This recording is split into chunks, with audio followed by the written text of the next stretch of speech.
Hello everyone, welcome and welcome back to my channel and my Facebook page.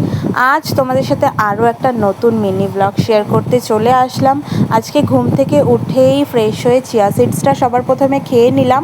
Chia সিডসের test আমার একদমই ভালো লাগে না, বাট আমার গ্লাসটা কেমন লাগছে অবশ্যই কমেন্টে তোমরা জানিও। কিন্তু যাই হোক, তারপরে আমি একটু ক্যামেরা অন করে একটুখানি নাটক করছিলাম, আর মাঝখানে ভাই চলে এসেছে। তারপরে এই তো ইয়ার্কি করতে করতে রান্নাঘরে চলে এসেছি ব্রেকফাস্ট বানানোর জন্য। আজকে হচ্ছে ব্রেকফাস্টে গোলা রুটি করছি, আর আমি তেমন একটা পারি না, বাট ট্রাই করেছিলাম, ভালোই হয়েছিল মোটামুটি, মানে খাওয়ার মতো আর কি। ব্রেকফাস্ট কমপ্লিট করে রেডি হয়ে চলে গিয়েছিলাম কাজের উদ্দেশ্যে, আর প্রতিদিনের মতন আজকেও লেট হয়ে গিয়েছিল, তো সেই জন্য আর কি তাড়াহুড়ো করে যাচ্ছিলাম। আর তার মধ্যে রাস্তার এই অবস্থা, রাস্তা মানে দুদিন পরপরই একদম বিচ্ছিরি একটা অবস্থা করে রেখে দেয়, তার মধ্যে এখন বর্ষাকাল। তারপরে তাড়াতাড়ি করে এসেই এখানে সমস্ত কাজ সেরে আমি একটু বসেছিলাম, তারপরে কাজ শেষ হওয়ার পরে বেরিয়ে গেলাম।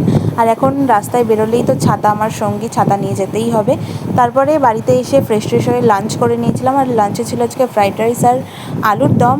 আর তারপরে একটু খাওয়ার শেষে আজকে একটু মিষ্টি খেয়ে নিয়েছিলাম অনেক দিন পর। তখনই বাইরে তাকিয়ে দেখি এত জোরে বৃষ্টি নেমে গেছে, তো সেই জন্য একটু ঘুম দিয়ে দিয়েছিলাম। তারপরে সন্ধ্যাবেলায় উঠে দিদি দেখলাম চাউমিন করেছে, তো সেই জন্যে আর কি সেটা খেয়ে নিলাম। আর তারপরে আজকে একটু চপস্টিক দিয়ে খাওয়ার ইচ্ছা হচ্ছিলো, তো সেই জন্যই আর কি খেলাম। তোমরা কে কে চপস্টিক দিয়ে খেতে পারো অবশ্যই কমেন্টে জানিও আমাকে। আর আমি তো রিসেন্ট শিখেছি।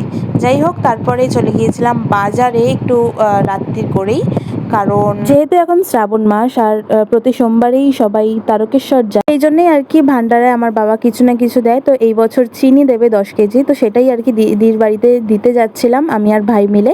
দিদির বাড়িতে চলে আসলাম আর ওকে চিনিটা দিয়ে দিয়েছিলাম।